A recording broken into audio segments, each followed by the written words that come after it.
Hope you guys are doing well. I'm doing fantastic, keeping my spirits up. Hope you're doing the same. Welcome to Nyjo's Kitchen. My name is Cornelia, here taking you through another journey of fun and cooking.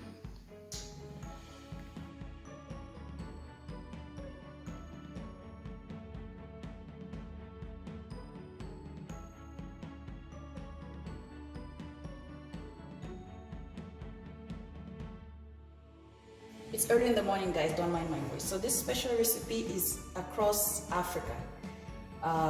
In French they call it beignet, in Kiswahili it's kalimati, and in West African English-speaking countries they call puff puffs.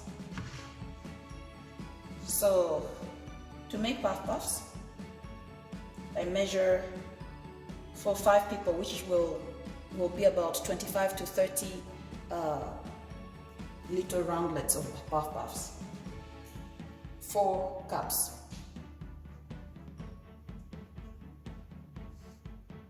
Of flour.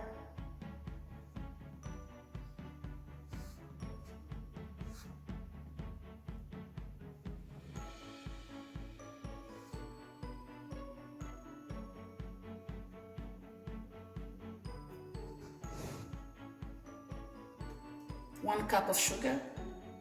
I use brown sugar.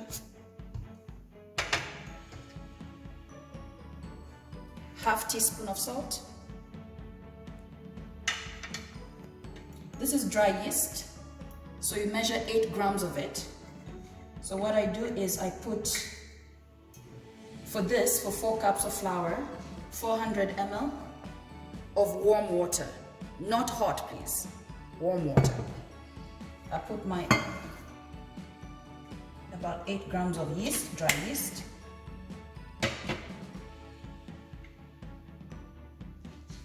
And I mix it with half teaspoon of sugar.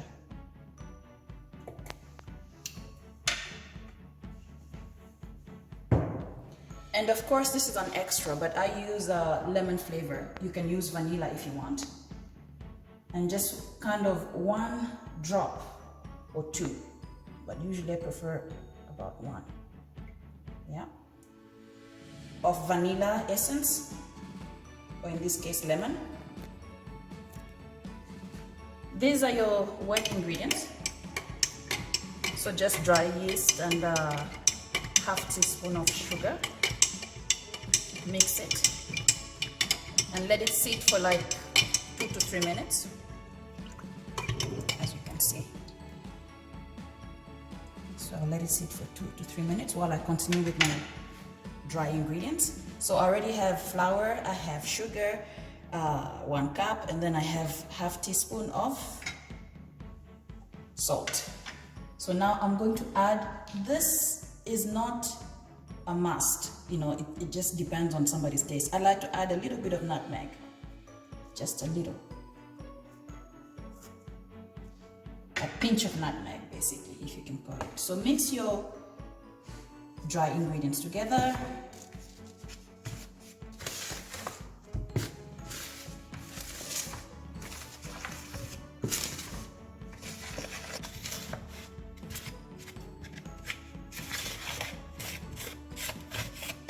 Your dry ingredients are ready and your wet ingredients are ready.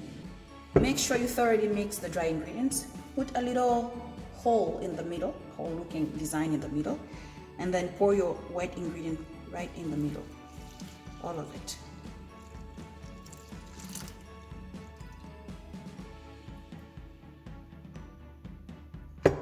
And then start mixing.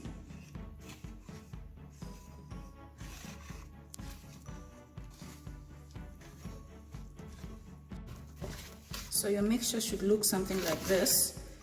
Not too watery and not too dry.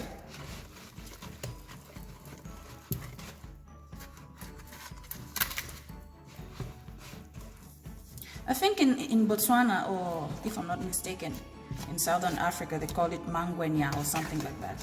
I don't know if it's the same as puff puffs, but yeah. Botswana can correct me on that. So yes, so it's supposed to look something like this. Don't overly mix it. I think this should be enough for now. And then what you're going to do is you're going to let it sit.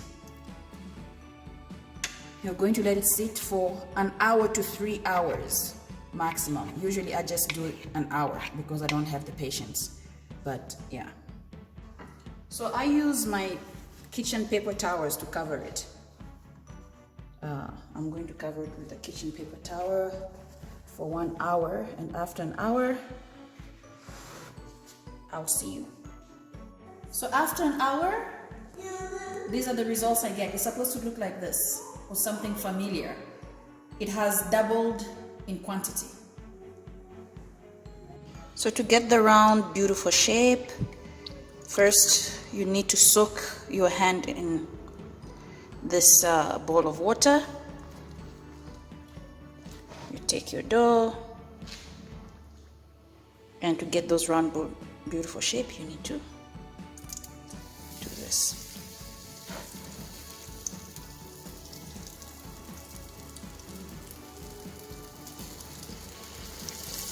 As you can see, you don't need to turn the puff so much because they turn themselves. As you can see, this one has turned itself.